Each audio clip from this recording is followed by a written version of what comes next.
மனதில் உறுதி வேண்டும், வார்த்தையிலே தெளிவும் வேண்டும்.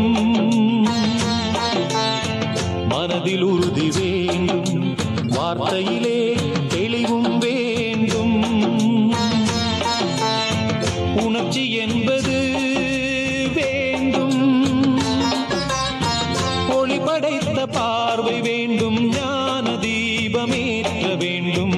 மனதில் உறுதி வேண்டும், வார்த்தையிலே தெளிவும் வேண்டும். மனதில் உறுதி வேண்டும், மனதில் உறுதி வேண்டும்.